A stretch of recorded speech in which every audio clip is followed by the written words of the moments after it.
ครับวันกลุ่มพวกเรากลุ่มขี่ม้าส่งเมืองวันนี้พวกเราจะมาสาธิตการขี่ม้าส่งเมืองครับกติกานะครั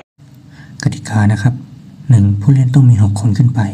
2. ให้แบ่งทีมให้เท่ากัน 3. ให้แต่ละทีมกำหนดว่าใครจะเป็นคนให้เพื่อนขี่หลัง 4. ให้เพื่อนวิ่งไปยังปลายทางที่กำหนดแล้ววนกลับมา 5. ทำแบบนี้ไปเรื่อยๆจนกว่าจะครบหมดทุกคนทีมไหนหมดก่อนเป็นฝ่ายชนะเมื่ออ่านกติกาครบแล้วไปรับชมการเล่นได้เลยครับ